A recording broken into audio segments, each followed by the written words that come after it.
Bismillah walhamdulillah wa sallallahu wa sallim ala Sidina Muhammad wa ala alihi wa sahbihi wa man wala wa ba'd. Frères et sœurs, j'espère que vous allez bien.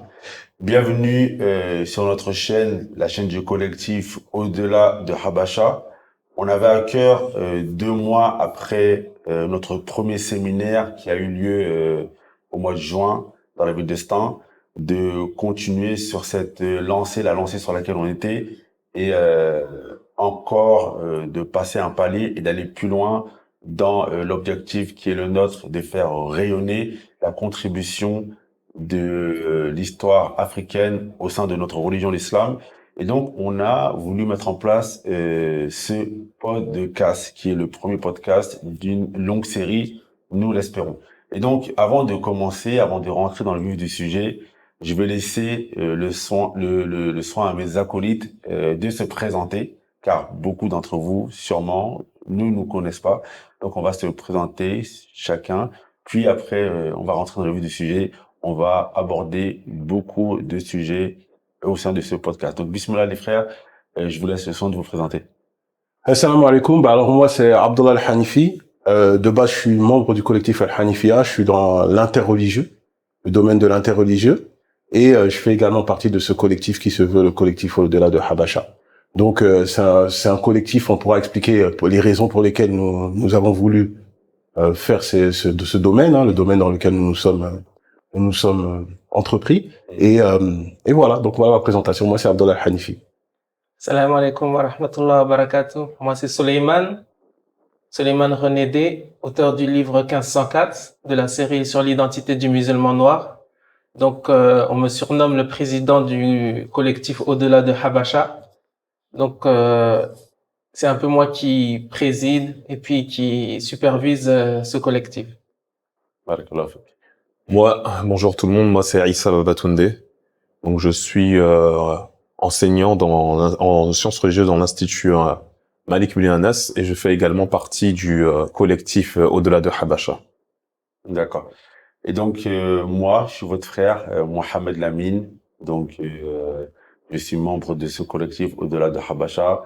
Je suis également, on va dire, un prodigateur de bonnes paroles. J'essaie un peu sur les réseaux sociaux, à mon échelle, de motiver les frères et sœurs qui me suivent en partageant les choses que je fais depuis mon lieu de vie, là où j'ai vécu en Égypte. Et donc, c'est moi qui vais, Inch'Allah, aujourd'hui présenter donc ce podcast. Mais il en manque un peut-être là, parce que là on est que 4 là. Et en effet, il manque une cinquième personne. Dans le collectif, nous sommes 5. Et celui qui manque, c'est justement mon frère, mon grand frère pour être précis. Donc Ibrahim, qu'on appelle Ibrahim le Béninois, qui est accompagnant sportif et dans la santé également. Donc il peut pas être là malheureusement aujourd'hui, donc on va faire le podcast à 4. D'accord. Et donc pour rentrer dans le vif du sujet, et pour commencer, la question que j'ai envie de vous poser, c'est important que les gens puissent le savoir, comment il est né ce collectif, qui en est à l'initiative, comment ça s'est fait un peu, on va dire en off. On va laisser place au président. Je pense que c'est le président qui doit parler. Le collectif s'est fait un peu naturellement. On s'est réunis puisqu'on était sur la même longueur d'onde à remettre la place du musulman noir comme une mosquée au centre du village. Et donc on a dirigé les lumières vers le musulman noir afin qu'il se fasse connaître, afin de faire rayonner également la fierté des musulmans noirs, ceux d'Afrique. Et donc c'est comme ça que doucement on s'est mis d'accord et puis on a Mais du coup, c'est parce que moi, c'est Ibrahim qui m'a dit, on vient, parce qu'il y a eu le groupe WhatsApp qui était fait entre nous. Moi, c'est Ibrahim. Ibrahim, il m'a appelé. Il m'a dit, écoute, on est en train de monter un projet, etc. Toi, Suleiman, c'est qui? C'est Ibrahim qui a fait la connexion entre tout le monde? Ou c'est comment ça s'est fait? Bon, Ibrahim, c'est vrai que je l'ai connu au début parce on était en contact. Et bon, je me rappelle qu'on avait fait des lives ensemble sur la place du musulman noir, mais le collectif, il n'était pas encore né à cette époque. Et bon, doucement, bon, comme il y avait Abdallah qui était complètement engagé, moi, puis Ibrahim, toi, donc par la suite Baba Toundé qui nous a rejoints. Et c'est comme ça que le collectif, il est doucement né. D'accord. Et pourquoi le collectif, il porte ce nom? Au-delà de Habasha, en fait, qu'est-ce que ça représente, Abdallah? Bah, au-delà de Habasha, c'est parce que le terme Habasha dans notre religion, la religion musulmane, c'est une place qui est quand même non négligeable et qui est connue de tous. C'est-à-dire que tout le monde est conscient de l'impact que l'Abyssinie a dans notre patrimoine. Et nous, justement, on a voulu pousser un peu plus loin que ça. C'est pour cela que au-delà de Habasha, c'est une manière de montrer que le musulman noir, au fait, ne se réduit pas justement qu'à l'Éthiopie, à l'Abyssinie. C'est beaucoup plus loin que ça, et on pourra le voir même à travers, je pense, le podcast, que même dans la péninsule arabique, dans le vivant du prophète alayhi salatu wassalam, les musulmans africains avaient une place particulière.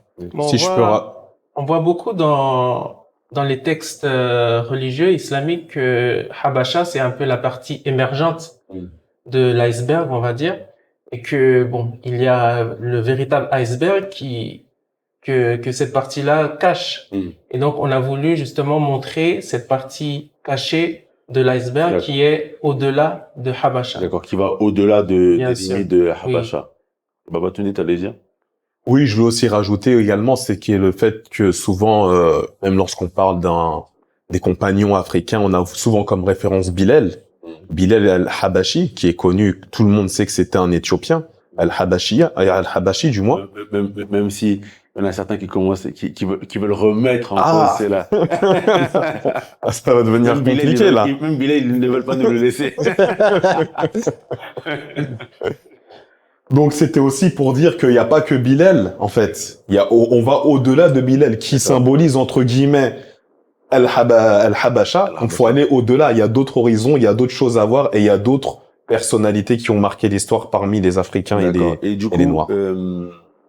c'est quoi en fait le constat qui nous a poussé à lancer ce projet? Chacun d'entre vous, quel est le constat que vous avez fait? Moi, par exemple, le constat que j'ai pu faire, c'est que aujourd'hui, les Afro-musulmans, ils connaissent pas les références musulmanes qui sont originaires d'Afrique. Aujourd'hui, les Afro-musulmans, t'en as beaucoup d'entre eux qui, malheureusement, si tu vas leur demander l'histoire de l'islam dans la péninsule arabique, comment l'islam est arrivé dans la péninsule arabique, ils vont le savoir, ils vont le connaître. L'histoire des Ottomans, ils vont le savoir, ils vont le connaître. Mais si tu leur demandes comment l'islam est rentré dans leur pays en Afrique, en fait, ils ne connaissent pas. Ils ne savent pas où ils ont entendu les autres raconter leur version des faits, leur histoire. Mais nous-mêmes, on ne connaît pas notre histoire. Donc moi, par exemple, ça, c'est un constat que j'ai fait. Vous, à votre échelle, c'est quoi le constat que vous avez pu faire? Moi, par exemple, le constat que j'ai pu faire, et ça depuis de nombreuses années, c'est que le musulman africain, on est dans une ère où il y a quand même un double défi.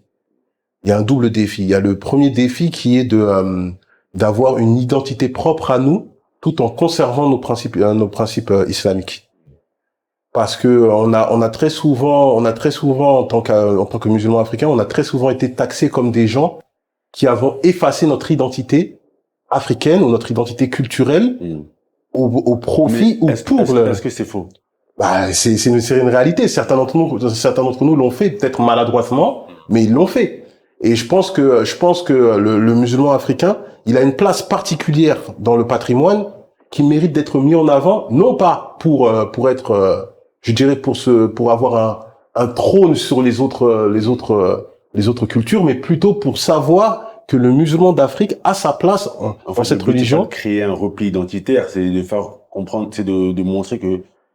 Bah, c'est mettre en avant. Moi, je pense que c'est surtout mettre en avant le message justement de l'islam. L'islam on prétend et on ne cesse de le dire que l'islam est une religion universelle. On le dit par notre bouche, mais est-ce qu'on le prouve par nos actes? Et malheureusement, je pense que on est à une époque où nous devons plutôt le prouver par nos actes plutôt que par nos paroles. Et je pense que cette démarche que nous essayons de faire, c'est dans ce but-là. Voilà. D'accord. Et vous les frères, c'est quel Tout à fait. Pour redonner la fierté aux musulmans noirs, c'est-à-dire que très souvent, comme tu as dit, le musulman noir ne connaît pas d'où il vient, son patrimoine, son histoire. Donc, à partir du moment où il connaît ça, tout cela, il prend conscience de cela, donc il sait où il va. En connaissant son passé, on sait où on va aller. Donc, le musulman noir, à partir de cela, il regagne sa fierté et il est conscient de sa part de contribution à cette religion-là. D'accord. Et est-ce que vous êtes d'accord avec le fait beaucoup de gens disent que beaucoup de musulmans noirs se sont arabisés? Est-ce que cela est vrai? Est-ce que c'est forcément mal aussi? Est-ce que le fait de devenir musulman veut dire que en fait on suit la religion des Arabes, Babatunde? Alors, ça, c'est un sujet, c'est une question très importante. Est-ce que quand tu me poses cette question, il y a une phrase qui résonne encore en moi. Moi, je suis converti à l'islam, et quand je me suis converti, mon père il répétait: vous avez rejoint la religion des Arabes. J'ai grandi avec ça parce que moi je me suis converti très très tôt. Mais à vrai dire, de ce qu'on renvoyait lorsqu'on est converti, ça laissait penser qu'on s'est entre guillemets arabisé. C'est ça le problème. Donc déjà, de prime abord, on peut se dire que, étant donné que en France en tout cas, en France, l'islam est majoritairement représenté par les Maghrébins. Là, si je pense, on fait des statistiques, la majorité sont des Maghrébins. Donc on aura tendance à dire que c'est la religion des Arabes. Ça, c'est un peu simpliste, mais on peut aller au-delà de cela. Il y a beaucoup de nationalités et d'origines qui ont adopté cette religion. Mais en effet, il y a le fait que lorsqu'on s'est converti ou lorsqu'on a, on va dire, on a une pratique religieuse qui s'est accentuée, et parfois on a l'impression qu'on doit adapter des codes qui ne font pas partie de notre culture ou adapter des habits qui ne font pas partie de notre culture. Et donc, en quelque sorte, peut-être on va s'arabiser. Peut-être on va voir, par exemple, une personne porter la rotra, tu sais, la rotra saoudienne rouge. Le turban, la turban, exactement. On n'est pas saoudien. Pour un jeune qui va se convertir à l'islam, un jeune afro-musulman, donc un Africain, noir, subsaharien, qui se convertit à l'islam, quelles sont les erreurs à ne pas faire, justement, pour ne pas tomber dans cette arabisation? Parce qu'il y a l'islamisation, c'est normal. Croire en Allah, se convertir à l'islam, c'est s'islamiser. Moi, je prends mon cas. Moi également, on est tous convertis ici. Moi, lorsque je me suis converti à l'islam, j'ai changé de prénom. Et si je revenais en arrière, j'aurais pas forcément changé mon prénom. Parce que les gens, ils avaient tendance ils nous faisaient penser que lorsque si tu veux être un bon musulman, tu dois par exemple t'appeler Abou Bakr. Donc, bien sûr, on aime Abou Bakr, le compagnon du prophète sallallahu alayhi wa sallam, car Allah l'agrée. Mais est-ce que le fait de devenir un bon musulman, si tu te convertis à l'islam, tu t'appelles par exemple Jérôme, est-ce que ça passe obligatoirement par le fait de changer de prénom, lorsque ton prénom n'a pas de mauvaise connotation? En fait, c'est tout cela le symbole, ce qui symbolise notre collectif. C'est-à-dire que une personne qui va se reconvertir et qui va entrer dans l'islam, tu vas remarquer qu'il n'a pas de choix. Il n'a pas de choix que de suivre ce qu'il y a. D'accord. Et si ce qu'il y a, il n'y a que de l'arabisme. En fait, ce qui lui est proposé. Voilà, ce qui lui est proposé, il n'a pas le choix. Mais il y a une certaine maghrébinisation. Voilà, exactement. Donc, on lui propose dans beaucoup de maktabas, voire dans toutes les maktabas, on lui propose que des livres sur les Arabes, sur éventuellement le Maghreb. On lui propose tout, sauf sur la fierté, sur le patrimoine de l'Afrique. En grosso modo, c'est en quelque part de notre faute à nous. De notre responsabilité. Oui, il n'y a pas d'effet miroir. Il est pas confronté directement dès sa conversion à un effet miroir. Et l'être humain, qu'on le veuille ou non, il a besoin d'avoir une identification factuelle. On a besoin d'avoir une identification qui nous permet de se reconnaître dedans. Moi, personnellement, quand on parle de arabisation, je suis un petit peu plus nuancé. C'est-à-dire que pour moi qu'il y ait une forme d'arabisation de celui qui devient musulman sur certains plans, il n'y a aucun problème pour moi dans ce cas-là. Le fait que par exemple le musulman, il va réciter le Coran en arabe, il aura toutes ces choses-là qui sont propres et qui permettent d'avoir c'est propre au culte en fait. Voilà, c'est propre au culte et ça permet d'avoir une pratique beaucoup plus poussée et beaucoup plus sérieuse dans sa religion. Moi, pour moi, il n'y a aucun problème. Et surtout une pratique qui est uniforme. Exactement. C'est-à-dire, pour moi, il n'y a aucun problème à ce niveau-là parce que si on va dans le plan du commerce, ça ne dérangeait personne ou ça ne dérange personne d'apprendre l'anglais pour être efficace dans le domaine qu'il veut exercer. Dans la médecine. Voilà, exactement. Donc, il y a certaines recherches, t'as pas l'anglais, tu pourras pas. Exactement. Donc, sur ce plan-là, moi, j'ai aucun problème avec ça. Maintenant, lorsqu'on rentre dans le culturel, c'est là maintenant qu'on va rentrer dans quelque chose qui est totalement différent. Par exemple, lorsque tu as parlé des prénoms, il y a des prénoms arabes qu'on a voulu donner à des gens qui sont reconvertis ça n'a aucun rapport avec l'islam. Qu'on parle clairement. Ça n'a aucun rapport avec l'islam. Et, est-ce que t'aurais un exemple? Moi, qu'est-ce que... Par exemple, il y en a qui s'appellent Kelb, il y en a qui s'appellent El Aswad, il y en a qui s'appellent... Ça, c'est des mots du commun. On peut très bien s'appeler. Ça a aucun lien. Ça a aucun lien avec l'islam. Par exemple, moi, je connaissais une sœur qui s'était reconvertie. On lui a dit, oui, appelle-toi Yasmina. Mais voilà, au nom de quoi, on ne sait pas. On ne sait pas. Donc, il y a au final, peut-être elle s'appelait Laura.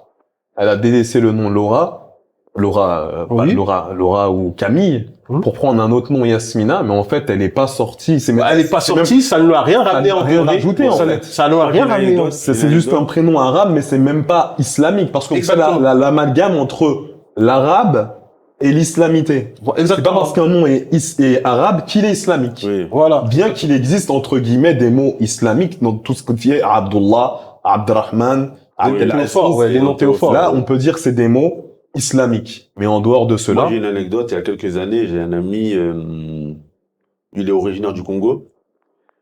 Et il avait appelé son fils Nzola. Je sais plus qu'est-ce que ça veut dire en... Nzola? Oui, Nzola, oui. Je sais pas. Il avait appelé son fils comme ça. Et certaines personnes lui avaient reproché. Et lui, il disait que ça avait un sens dans son ethnie, dans sa culture. Et les personnes lui avaient reproché, surtout à l'époque, c'était il y a plus de 10 ans. Donc, il y a quelques années, c'était, en fait, le fait de mettre en avant ton islam et ton africanité, c'était très mal vu. Mais je pense que ça a changé, hein. Aujourd'hui, je pense que... Ça a changé, notamment, grâce, machallah, au frère Suleiman et au travail qu'il a fait. Mais je pense que ça a aussi changé, et c'est là que je dis qu'on a un double défi, et je pense que dans le collectif, on a un double défi. Ça a aussi changé par le fait que nous sommes à une époque où il y a un repli identitaire de tous les côtés. C'est-à-dire que chaque communauté, que ce soit la communauté noire, la communauté asiatique ou autre, tout le monde a un certain repli identitaire. Et je pense que dans notre collectif, justement, on peut ramener ce juste milieu, que notre identité, elle doit être valorisée, et que le fait de valoriser notre identité, c'est ne pas se mettre en désaccord avec nos principes islamiques. Tout au contraire. Au contraire. En mettant en valeur notre identité, on met en valeur justement notre principe islamique. Et du coup, par rapport à ce repli identitaire, c'est quoi les limites pour ne pas rentrer dans quelque chose en fait qui est prohibé religieusement parlant? Parce que vous savez que lorsqu'un mouvement est né, il y a toujours, faut faire toujours attention à une certaine exagération. Donc, c'est quoi la limite? C'est important de mettre en avant son africanité, mais il faut faire aussi attention au fait que il n'y ait pas un repli identitaire qui mène certaines personnes, on va dire, à créer des collectifs comme il y avait, par exemple, Nation of Islam, etc. Donc, c'est quoi un peu la limite pour nous dire? Avant tout, si je peux répondre, avant tout déjà, on a établi, par exemple, dans le collectif, c'est avant tout, on est musulman. Ça, c'est ce qui est le plus important. Bien sûr. Qu'on atteste que Allah est la seule divinité et que Mohammed sallallahu alayhi wa sallam est son prophète. Et c'est la chose sur laquelle Allah, il va nous juger.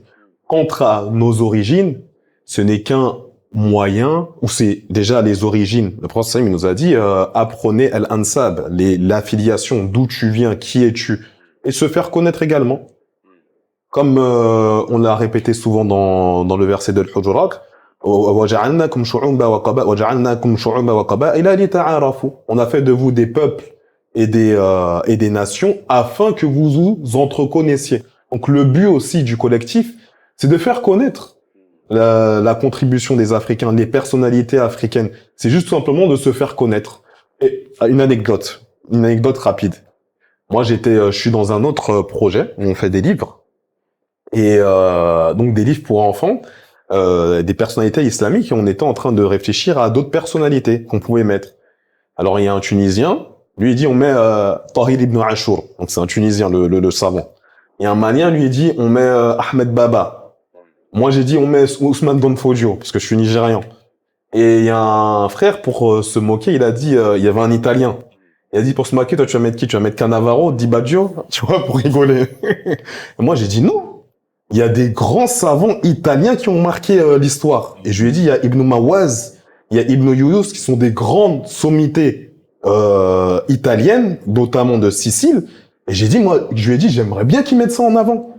Tu vois, dans le sens où on veut connaître. Quand on dit il y a des savants italiens, on a envie de les connaître, des savants italiens. Parce que souvent, le discours, c'est quoi? L'islam, c'est un héritage judéo-chrétien en Europe. On veut en savoir plus. Nous, ça nous intéresse également de connaître les histoires des autres. Le but, c'est de s'entreconnaître. D'accord. Machallah, magnifique.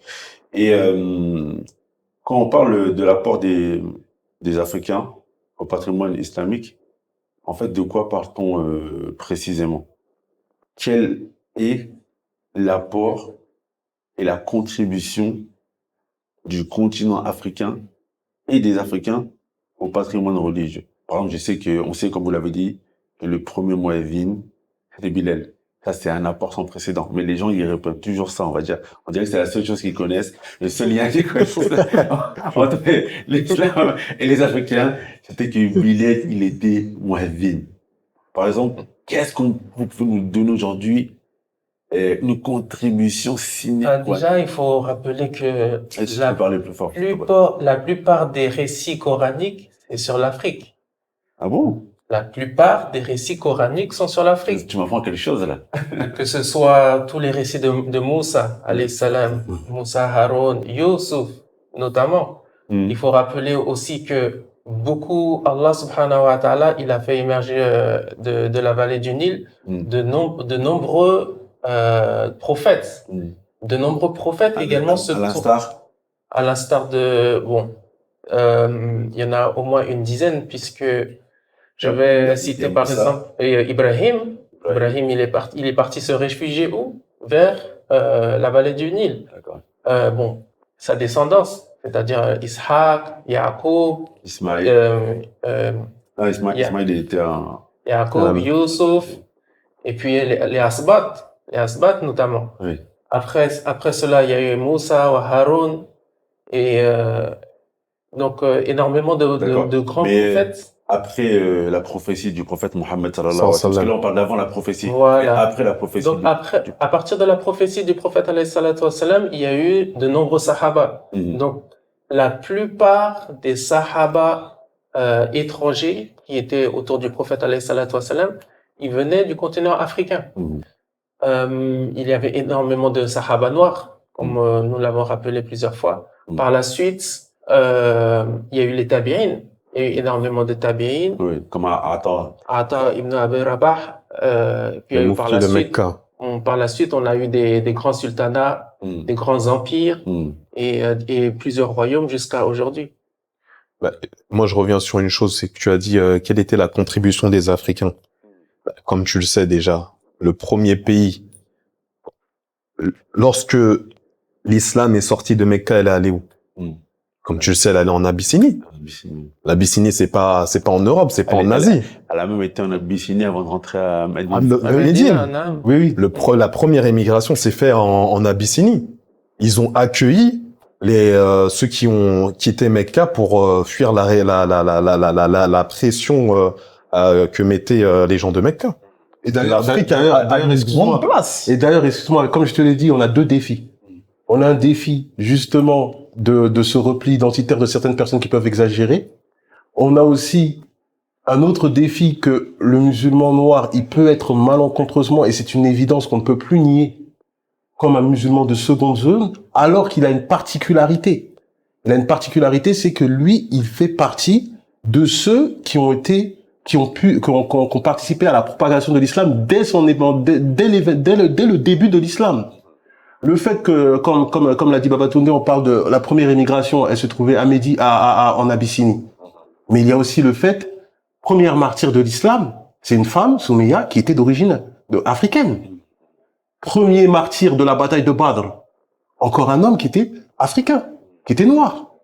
Merja, ça veut dire qu'on a énormément d'exemples permettant de montrer que le musulman noir a une particularité. Et ce n'est pas dans un but, je le répète, ce n'est pas dans un but pour se sentir supérieur aux autres.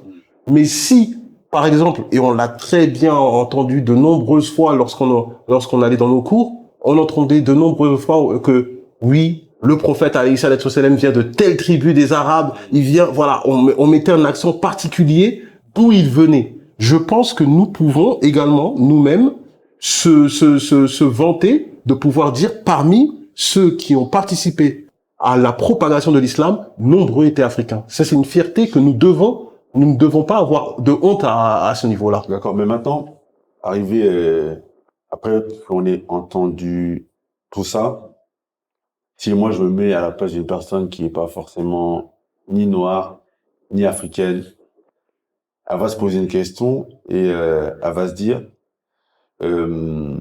c'est quoi en fait au final, est-ce que cette démarche, c'est pas une démarche qui est communautaire? Est-ce que c'est quoi l'intention derrière? Quel est le but vraiment? De faire connaître puisque jusqu'à récemment, on n'a pas... Parce que, excuse-moi de te couper, moi, par exemple, il y a des frères qui limitent presque... je sais pas, ils me parlent plus, mais ouais, il y a un frère carrément, presque, c'est limite s'il me parle encore, tellement pour lui, en fait, le fait de mettre en avant l'origine africaine de certains compagnons, de certains érudits, de certaines sommités, le fait de mettre en avant leur ethnie, et la contribution de certains Africains à l'islam, pour certaines personnes, c'est un repli identitaire, sectaire, qui serait sectaire. Mais pourtant, c'est une tradition qui est musulmane. Quand on parle des prénoms, on dit Hassan al-Basri. Pourquoi on dit Basri? Parce qu'il vient de Bassora. Ça veut dire que c'est quelque chose qui a toujours existé dans la tradition musulmane. Et lorsqu'on le dit, bizarrement, c'est quand on dit pour le noir que là, ça devient sectaire. Quand on le dit pour des personnes qui sont qui sont arabes, on va dire par exemple, il vient de telle région du Maghreb, il vient de telle région d'Arabie, ou il vient de telle région du Yémen, on n'a jamais eu cette accusation. On n'a jamais eu cette accusation. Dès lors que le noir se permet de le faire, là, finalement, ça devient sectaire. Et le pire, je pense que c'est quelque chose qu'on doit se rendre compte. Chaque peuple, il a son histoire. Chaque peuple a son histoire. C'est-à-dire que nous, on a ce besoin de le faire parce qu'il y a eu quelque chose nous concernant qui est propre à nous. Il y a eu ce qu'on appelle un épistémicide sur le peuple noir. C'est-à-dire qu'on nous a volé notre histoire. Il faut qu'on ait le courage de le dire. Hier, j'étais en voiture avec mes filles hier. Et j'étais en voiture avec mes filles. On revenait comme ça des voyages. Et je leur expliquais qu'il y a eu beaucoup de prophètes et de compagnons qui étaient noirs. Parce que les enfants, ils ont vraiment besoin de savoir ça. Et je leur ai dit, Moussa alayhi salam, il était noir. Mes filles, elles m'ont dit, pourquoi dans les dessins animés, ils font toujours blanc? Voilà. Mes filles, elles m'ont dit, pourquoi dans les dessins animés, ils les font toujours blanc? Et après, ça m'est venu à l'esprit, parce que Aïssa alayhi salam, bon, je sais pas vraiment c'était quoi sa couleur de peau, mais généralement, il est représenté presque étant un Européen. Un Caucasien qui a grandi en Europe. Alors qu'il a pas du tout grandi en Europe. Donc, il peut être blanc, mais je pense pas qu'il ressemblait à un viking. Ah bon? Donc, voilà, d'où l'importance. En fait, je pense que ce que beaucoup de personnes ne comprennent pas, c'est que il y a des Noirs qui, pour avoir besoin de se convertir à l'islam, ils ont besoin, en fait, de s'identifier. Exactement. Avoir des modèles et s'identifier, c'est extrêmement important, si tu me permets. On a besoin d'un sentiment d'appartenance. Alors oui, on a le sentiment d'appartenir à la communauté islamique, bien sûr. Mais quand tu as des modèles qui te ressemblent, alors là, ça te donne de l'ardeur et tu te sens encore plus intégré. Donc, c'est vraiment important. ce travail qui est fait là. Et je me rappelle, tu l'avais souligné et tu m'avais dit, tu te rappelles quand tu avais dit que il y avait un savant, j'oublie, je sais pas si Al-Khatib al-Baghdadi qui avait fait Tarikh al-Baghdadi. Oui, Tahrir Baghdadi. C'est quelqu'un de Bagdad. Il a fait un livre où il va dire quoi? Où il va vanter les mérites de Bagdad. Ouais, Et aussi Tarikh al-Dimashqi. et Ibn Asakir. Ibn Asakir. Il a fait un livre où il parle de son bled, entre guillemets, de ses origines. En fait, C'est normal. En fait, c'est des choses que... Normal. Et moi, je suis persuadé, je suis désolé, mais je suis persuadé que ce reproche, on le fait particulièrement aux Africains. C'est-à-dire que si c'était quelqu'un d'une autre communauté qui veut mettre en avant des musulmans de sa communauté, on va peut-être pas avoir la même réaction que lorsque c'est un Africain. Alors peut-être parce que la différence est vraiment visible. Bah voilà, nous on a la peau noire et c'est vraiment visible. Alors peut-être que c'est celle-là. Je préfère avoir une bonne pensée à ce type-là. La différence est beaucoup plus flagrante. Mais en fait, le fait de mettre en avant sa communauté, de la mettre en avant au service de l'islam, c'est quelque chose qui a toujours existé. Qui a existé, comme l'a dit Baba Toundé, les savants l'ont fait. Nous on le fait. Il n'y a aucun problème. Là, moi, je pense que l'intention pourrait être mauvaise si elle est clairement dite. Si clairement on dit, voilà, non, on est meilleur que vous ou autre. Mais on l'a jamais fait. Et si on prétend que les seuls à pouvoir obtenir le salut, c'est les Noirs, etc. Voilà. Tu vois, par exemple, ce que tu dis que les seuls à pouvoir obtenir le salut, c'est les Noirs. Par exemple, l'homme noir, à l'heure actuelle, à notre ère, là, certaines personnes, des personnes non musulmanes, ils arrivent à mettre comme des allégations que dans la religion musulmane, les personnes noires ne rentrent pas au paradis. Ça, c'est des problèmes que nous sommes confrontés à ça. Pas d'autres communautés. Donc, si nous sommes confrontés à ça, le fait de mettre en avant des personnes influentes et qui sont des personnes extrêmement importantes dans le patrimoine musulman, eh ben, ça met justement, ça met un stop à toutes ces allégations frauduleuses. Je pense qu'il faut aussi se rendre à l'évidence, c'est que Allah Azza wa Jal, dans son Coran, dans la méthodologie qu'il a choisie pour que les peuples puissent être guidés, à part lorsqu'il a envoyé le prophète sallallahu alayhi wa sallam, qui a été envoyé à toute l'humanité, chaque prophète était envoyé vers son peuple. Parce que le peuple, en fait, il est plus à même de pouvoir leur parler, il connaît les us et il connaît les coutumes. Donc le fait de mettre en avant certaines figures africaines, noires, ils ont apporté une contribution à l'islam, ça peut aider beaucoup de personnes à pouvoir s'intéresser à l'islam, parce que malheureusement de l'autre côté, nous avons les kémites qui aussi eux tirent la couverture de leur côté. Tu as beaucoup d'anciens musulmans qui étaient musulmans noirs africains qui sont sortis de l'islam parce qu'ils se sentaient pas ils se sentaient pas à leur place. Ils se sentaient pas à leur place. Ils se sentaient pas à leur place. Donc le fait de savoir que certaines figures islamiques des sommités et pas des moindres étaient noires, bah ça permet à certaines personnes de se dire en fait je suis un musulman à part entière et je suis pas un musulman de seconde zone. En effet. Et vu que justement on est en train de parler des sommités des grands musulmans, des grandes figures de l'islam qui étaient africaines, est-ce que vous pouvez nous en citer certaines autres que Bilal, parce qu'on sait que Bilal, on entend souvent parler de lui. Moi je peux t'en citer plusieurs. Il y en a un que j'aime particulièrement, c'est Oussama ibn Zayd. Oussama ibn Zayd qui était appelé Al-Hibbu ibn al-Hibbi, le bien-aimé, fils de mon bien-aimé. Le français, il l'appelle mon bien. Je disais il y a pas longtemps encore sa biographie. Lorsque sa mère elle a accouché, il était tellement heureux que tous les compagnons également ils étaient heureux avec lui. Parce que lorsque le prophète il était joyeux, eux aussi ils étaient joyeux.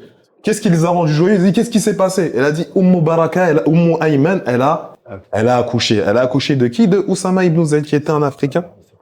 Ça l'a rendu heureux. Et excuse-moi, je rajoute qu'il y a une image qui était forte.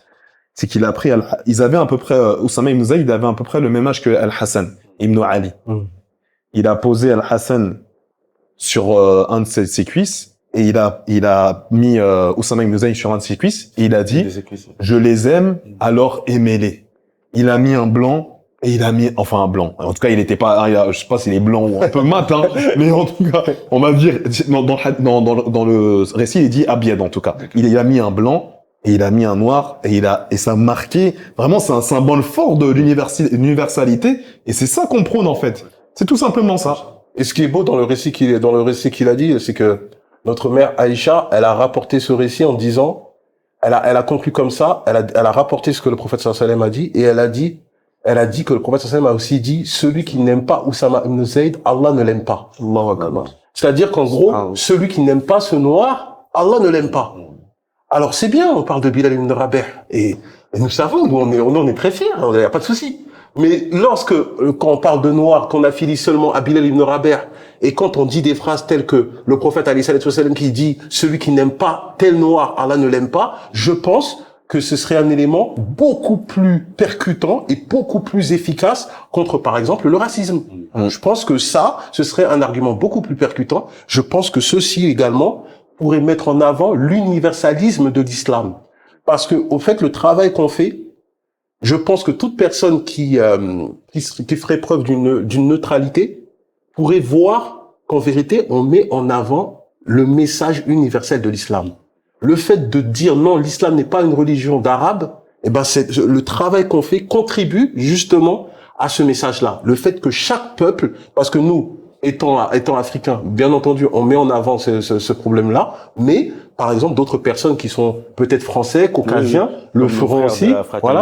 Voilà, comme d'autres personnes asiatiques ils sont dans la capacité de le faire. C'est-à-dire que chaque musulman est dans la capacité de mettre en avant sa communauté. Et ça, c'est une force que seul l'islam a et qui montre l'universalisme de l'islam. Voilà. Et lorsqu'il y a des projets comme ça qui naissent, comme vous le savez, malheureusement, il y a toujours des attaques, des procès d'intention, des préjugés. Donc, c'est quoi les préjugés auxquels on a fait face dans ce projet et comment on y répond? Par exemple, moi, je sais qu'on a pu me dire c'est du sectarisme, c'est du sectarisme, c'est une innovation, etc. Pourquoi vous parlez des couleurs? Ça veut dire que, en fait, quand il y a des compagnons dans les films, comme dans le film Ar-Risala, quand Somaya, qui est une compagnonne qui était noire, elle est représentée en blanc, ça dérange personne. Mais quand nous on vient et que on rétablit la vérité, et que l'on dit que elle n'était pas blanche et qu'elle était en réalité sa description physique est comme si, ça peut déranger. Et les gens lui disent non, c'est pas important, etc. L'important c'est le message. Mais si le message est important, la forme aussi doit l'être. Donc c'est quoi les préjugés auxquels vous avez pu faire face chacun d'entre vous et comment vous y répondez? Je peux comment? Ouais. Déjà, le fait d'avoir des préjugés, des insultes, des critiques, ça c'est sunnatullah, ça c'est comme ça. Ittakhadallahu walada. Ils ont insulté Allah subhanahu wa ta'ala. Ils ont dit le prophète sallam, il est majnoun, kahin, sahir. Donc c'est pas nous. En 2026. On s'en sort bien, même on s'en sort bien. On va pas être exempt de critiques. Ça c'est normal. Ça fait partie du béaba. J'ai oublié ta question, en fait. Et comment répondre à ces préjugés Donc, quels sont les préjugés qu'on a dû faire face? Oui, c'est comme tu l'as dit, hein. Black Panthers, vous faire du repli, vous divisez, voilà. Vous divisez, vous rassemblez pas. En fait, je pense qu'il y a peut-être une incompréhension dans le message qu'on voulait diffuser, hein. Moi, en discutant avec certains, voilà, je sais que même parmi des proches, hein, ils me l'ont pas dit directement, mais j'ai senti qu'ils se disaient, peut-être, bon, je le connais, ils disent, je le connais, il est pas comme ça, mais c'est bizarre. Mais après, en discutant avec eux, je leur dis non. Le message, c'est juste de ramener l'universalité du message islamique. Et sache que chez les Noirs, il y a beaucoup de personnes qui apostasient et qui sortent de la religion, ils sont pris par les kémites. Il m'a dit, ah bon, c'est vrai, je connaissais pas, etc. Je dis oui, parce qu'en fait, il y a des problématiques que nous, les Africains, on vit.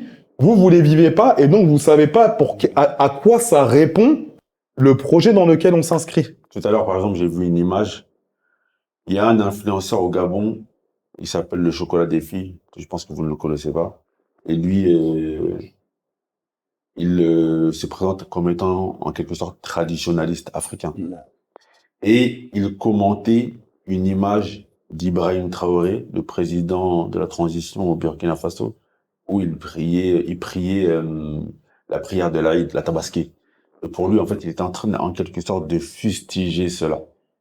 Il était en quelque sorte en train de fustiger cela. Et en fait, pour ceux qui comprennent pas notre message, en fait, j'ai envie de leur dire que, comme tu viens de le dire, il y a des personnes africaines aujourd'hui, on leur reproche le fait d'être musulmanes. On leur fait comprendre que l'islam, c'est la religion des Arabes. L'islam, c'est pas pour vous, les Africains. Et en fait, nous, notre travail, c'est de mettre en lumière le fait que il y a eu une contribution énorme des musulmans africains et que chaque Africain, en fait, il a sa place au sein de l'islam. Et que c'est un musulman à part entière. Pour moi, il y a ce problème, mais il n'y a pas que ce problème. Hein. Pour moi, ce problème, effectivement, concerne nos frères, arabes ou nos frères d'autres communautés qui ne sont pas tombés dans cette maladie. Je dirais dans cette maladie de supériorité. Mais moi, je préfère le dire clairement qu'il y a certaines personnes qui, malheureusement, même étant musulmans, ils ont cette prétention de penser que comme ils sont arabes, ils ont une place supérieure à nous. Et ça, c'est quelque chose que tant qu'on n'aura pas le courage de parler français et parler clairement, on pourra pas résoudre ce problème. Il y a des personnes qui ont cette chose-là. Et le fait de montrer que parmi les sahaba, il y avait des personnes qui n'étaient pas arabes, que tu ne pourras pas atteindre leur niveau et que tu n'arriveras pas à leur cheville, je pense que c'est quelque chose qui va remettre chaque chose à sa place.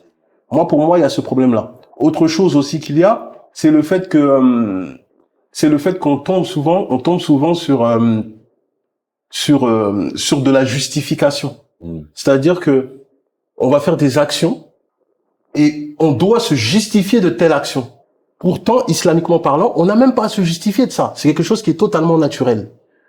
Et je le répète, et vraiment j'appuie sur ce point-là, c'est que si ça avait été des personnes d'autres communautés qui auraient fait le même travail que nous, je ne sais pas si ça aurait été la même réaction. Il y en a qui ont fait le même travail. Tu vas sur Internet, tu recherches l'histoire des musulmans du Maghreb, t'as des vidéos et des podcasts où on t'explique comment l'islam est arrivé au Maghreb, etc. Oui, mais tu vois que les réactions ne sont pas mauvaises, ne sont pas négatives. Il n'y a pas de réaction. Oui, voilà. Il n'y a pas de mauvaise réaction. Les réactions ne sont pas négatives comme nous. Nous, c'est négatif. Peut-être aussi parce que la communauté africaine a toujours été très silencieuse. On s'est toujours mis un peu en retrait. Voilà. On a toujours été très en retrait. Il y a nos tontons, nos anciens qui respirent l'humilité. Ils respirent l'humilité. Moi, par exemple, dernièrement, je m'en souviens, en France, je suis parti dans un foyer. Il y avait un tonton, il lisait un livre en arabe. Moi, je lui dis, toi, tu lis ça, tonton? Il me dit, oui, ça, je lis ça depuis, j'étais petit, je lisais déjà ça. Mais c'était un livre. C'est dans le fiqh, c'est ça, c'est dans zakat, tout ça, c'est quelque chose que, il faut que tu aies un niveau, il faut que tu aies de la moussawa. Faut un vrai niveau. Moi, je dis, moi, je peux pas lire des livres comme ça. Mais pourtant, tu vois le tonton, tu dis, tu peux même le dénigrer. Alors que le tonton, il a un niveau très sérieux. Et tu le vois. Moi, je vais très souvent dans beaucoup de pays d'Afrique. À plusieurs étudiants en sciences religieuses, quand je parle avec eux, je vois qu'ils ont des niveaux extrêmement élevés. Mais ils sont très humbles. Ils vont m'appeler oustaz, alors que moi, normalement, je suis le petit de leurs petits. D'ailleurs, ça, c'est un problème. Je pense aussi que parmi les raisons pour lesquelles on a mis en place justement ce collectif, c'est de faire comprendre à nos frères et sœurs afro-musulmans que la science, en fait, elle se trouve pas forcément là-bas, de l'autre côté de Habasha. Parce que pour aller apprendre, certains ils aiment bien prendre le large et aller de l'autre côté de Habasha, c'est-à-dire dans la péninsule arabique. Oui, il y a des sachants, il y a des érudits dans la péninsule arabique, mais parfois tu vas tu vas dépenser de l'argent, tu vas aller loin, tu vas t'endetter pour aller étudier, pensant que l'herbe est plus verte ailleurs, alors que juste à côté de chez toi, tu as des grandes personnes qui sont érudites. Et ça, par exemple, c'est une particularité. Et qui peuvent t'enseigner ce que tu veux aller chercher. Et ça, c'est une particularité, par exemple, ce que tu dis, c'est une particularité que l'Africain est concerné. Par exemple, tu vas regarder les frères indonésiens, ils connaissent parfaitement leurs savants. Ils connaissent parfaitement leurs savants. Peut-être tu vas même parler de certains savants de la péninsule arabique, il sait même pas c'est qui. Il sait pas c'est qui. Lui, il connaît les savants de chez lui. Mais nous, par exemple, en Afrique, il y a un savant qui habite peut-être à 2 pas de chez lui, mais lui, il le connaît même pas. Ça va même plus loin, c'est que t'as certains savants de qui ils prennent la science dans la péninsule arabique qui ne sont pas connus chez eux, Mais ils sont connus. Oui. Ils sont connus dans leur pays. Oui. Ça veut dire que Moi, vois, ça, l'Arabie c'est Saoudite, grand. c'est personne. Moi, j'en connais personnellement. J'en connais personnellement. Moi, j'en connais personnellement. Moi, je connaissais un shir du Burkina Faso. Il était professeur en Arabie. Il était connu en Arabie. Même des savants d'Arabie disaient, lui, c'est notre shir. Mais pourtant, au Burkina Faso, les gens disaient, oui, c'est notre tonton. C'est, voilà. Tu vois, Lui, pourtant, il enseignait à des savants en Arabie. on n'est jamais prophète chez soi, le proverbe. Voilà, dit comme on dit. sens. Donc voilà. Et ça, c'est un problème qui, moi, je pense que c'est un problème quand même qui est vraiment très concentré lorsqu'on parle dans la communauté noire. Bah, si tu regardes bien, j'ai fait beaucoup de pays et à chaque fois que j'allais dans un pays, la communauté africaine qui venait apprendre, ils étaient les plus motivés à la science. Tu viens en Égypte, au Soudan, au Yémen, les étudiants africains, ils sont très motivés. Ils viennent pas en Égypte pour apprendre Alif Ba Ta Tha. Ils viennent en Égypte pour compléter leurs études, c'est-à-dire que déjà dans leur pays, Ça faisait un bagage. ils avaient un bagage très lourd. Et quand ils viennent ici, c'est pour compléter. Donc, Certains même, c'est juste pour prendre les jazettes, hein. Certains, c'est pour prendre les diplômes. voilà. Mais sinon, le sinon, niveau le qu'ils niveau, ont, il est déjà... ils ont rien à envier aux gens. Et, Monsieur le Président, c'est quoi les objectifs d'au-delà de Habasha à court, long et moyen terme?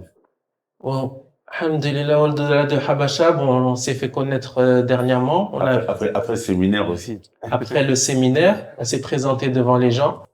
Si Allah nous facilite, on fera un séminaire l'année prochaine. L'année prochaine, Inch'Allah. En attendant, on ne chôme pas et on va être présent sur les médias, sur les réseaux sociaux. Notamment, on peut attendre de notre part beaucoup de choses, comme des durous, un peu. Est-ce qu'il y aura des présentations de certains alors oui, des sommités africaines? Oui, c'est dans le projet. C'est dans le projet. Donc là, déjà, nous avons réparti un peu les tâches. Chacun, il aura sa rubrique pour faire connaître un certain domaine, une certaine rubrique par rapport à l'islam sur le continent africain. Et bon, Inch'Allah, cela à court terme. Et puis à long terme, on espère que ça va aller encore plus loin. Peut-être voir des livres, des maktabas. Est-ce qu'il y aura des livres qui sont amenés à sortir? Oui, on prévoit des livres. Est-ce que t'es en train d'écrire en ce moment, comme chez toi, t'écris? Ouais, parce que lui, il avait écrit, là. Lui, il avait écrit, lui. Oui, bon, il y a les frères, on a parlé de ça. Bon, moi, j'écris, alhamdulillah. Il y a des frères. Il y a quelqu'un qui t'est exclu qu'on peut, on va avoir là. C'est quoi le prochain livre? Tu leur demandes trop, hein. Dis-lui, il leur demande à l'homme.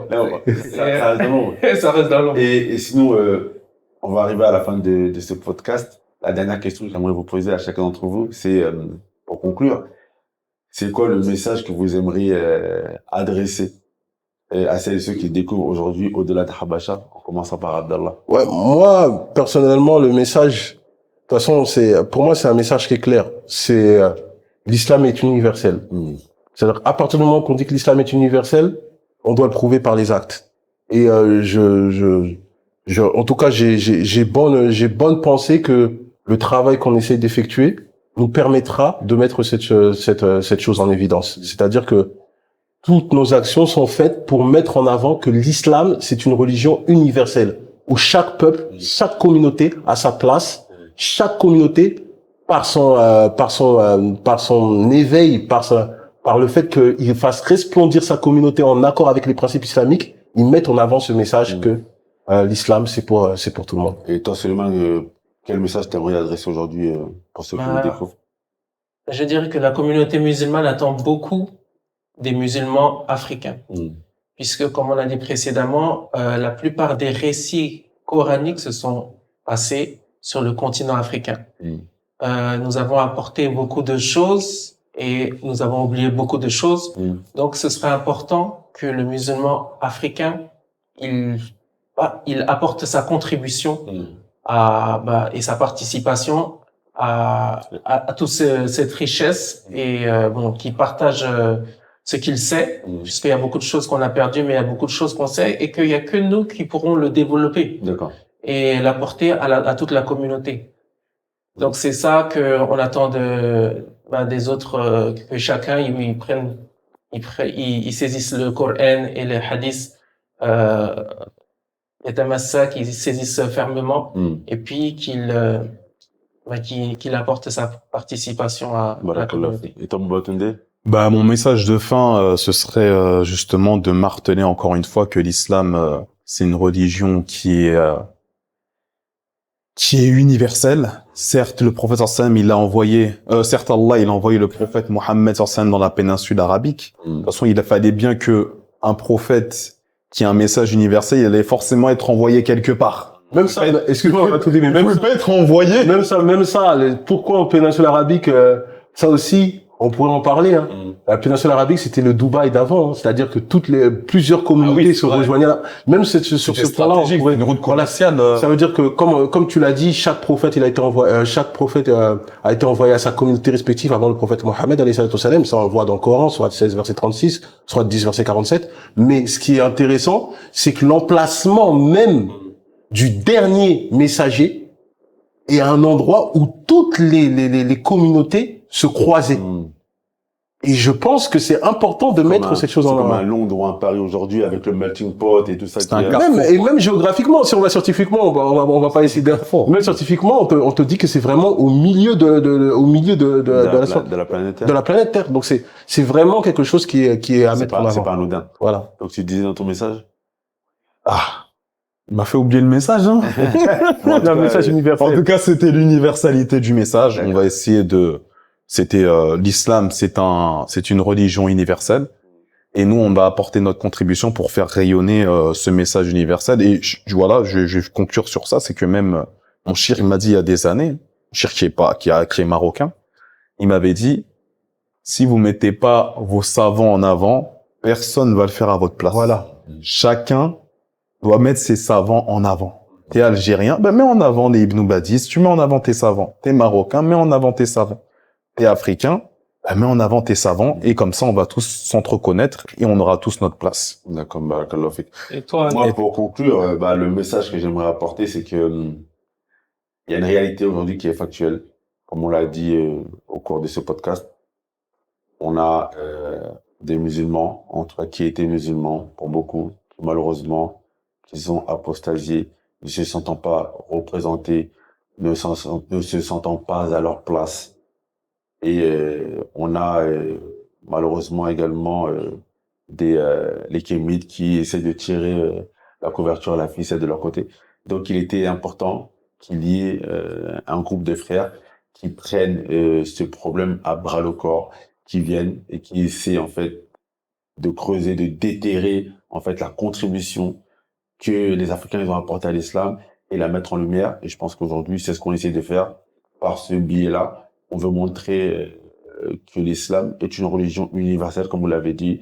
L'asiatique a sa place au sein de l'islam, le caucasien d'Italie a sa place au sein de l'islam, et l'africain noir, subsaharien, qui sont originaires du Congo, du Bénin, de la Centrafrique, du Gabon, il a sa place à l'islam, peu importe quelle est sa langue, peu importe quelle est son ethnie, peu importe quel est son patois, etc., d'où il vient, il est entièrement chez lui dans cette religion musulmane, et c'est en quelque sorte le but de notre collectif.